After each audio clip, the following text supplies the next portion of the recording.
पाकिस्तान और बांग्लादेश एक नए फेज़ की तरफ बढ़ रहा है। हमारे आपस में ताल्लुकात कभी भी आइडियल नहीं रहे। ज़ाहिर है बांग्लादेश पाकिस्तान से अलहदा हुआ था, इसलिए हमारे जो रिलेशंस हैं वो बड़े ल्यूक वार्म से रहे हैं हमेशा। बिलखसूस शेख मुजीबुर रहमान की अवामी लीग जब जब हुकूमत में रही है, ताल्लुकात पाकिस्तान से ख़राब और प्रो इंडिया रहे हैं। इंडिया की शेख हसीना की हुकूमत को हमेशा से स्ट्रेटेजिक सपोर्ट हासिल रही है, बिल्कुल इसी तरह जैसे इंडिया ने 1971 में मुक्ति बाहिनी की ट्रेनिंग और लॉजिस्टिकल सपोर्ट में कोई कसर नहीं छोड़ी थी। शेख हसीना वाजिद गुज़िश्ता 15 साल से बांग्लादेश की वज़ीर आज़म थी और अवामी लीग की 1981 से सदर थी, यानी उनकी जो ग्रिप थी अपनी पार्टी पे और बांग्लादेश के सिस्टम पे बहुत मजबूत थी।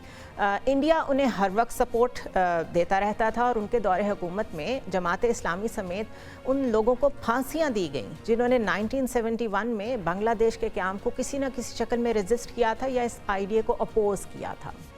कोई सोच भी नहीं सकता था कि इस कदर भारत नवाज और सिस्टम पे मजबूत गिरफ्त रखने वाली गवर्नमेंट इस तरह ख़त्म होगी, लेकिन हम सब ने देखा कि 5 अगस्त को शेख हसीना ने जिस तरीके से सरेंडर किया और उनको वहाँ से जाने के लिए सिर्फ 45 मिनट्स मिले और ये सब स्टार्ट हुआ स्टूडेंट्स की तरफ से।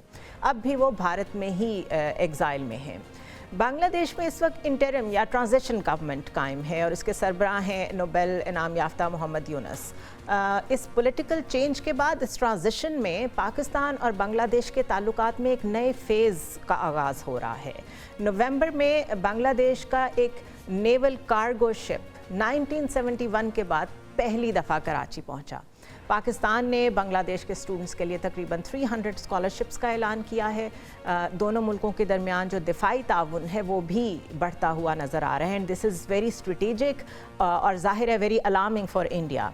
टॉप लेवल मिलिट्री इंगेजमेंट भी पहली दफ़ा हो रही है। बांग्लादेश के नेवल चीफ इससे पहले बांग्लादेश की बरी अफवाज का एक हाई लेवल डेलीगेशन ने पाकिस्तान का दौरा किया।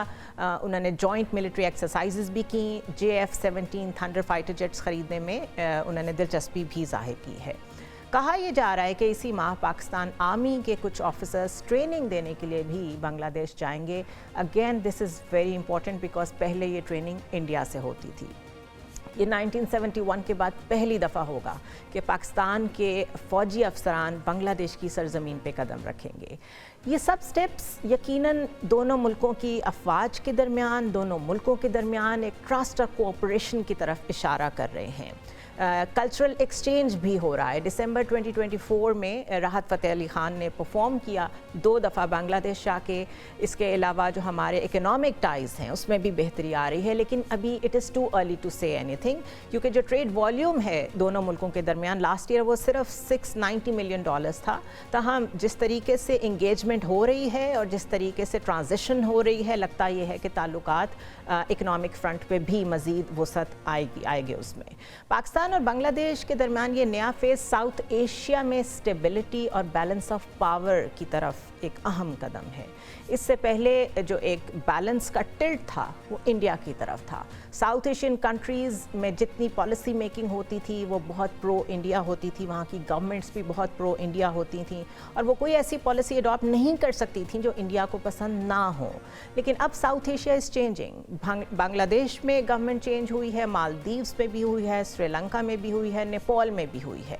So this is high time for Pakistan कि वाइल वी नो कि हमारे अपने बाकी कुछ नेबर्स के साथ इतने अच्छे ताल्लुकात नहीं हैं। We have a very hostile border with India, we have a problematic border with Afghanistan and Iran. तो अब ये जो हमें रीजनल इंगेजमेंट का, कनेक्टिविटी का एक भरपूर मौका मिल रहा है, इसको अपनी फॉरेन पॉलिसी में इनकॉर्पोरेट करें, इसकी इकनॉमिक डायमेंशन को भी वाइडन करें और जितने साउथ एशियन कंट्रीज़ इस वक्त ओपन हैं टू इंगेज उसके साथ फ़ायदा उठाएँ। And this is how you build a strong case in the region for yourself, ताकि लेटर ऑन फिर आप दुनिया में भी कनेक्ट कर सकें।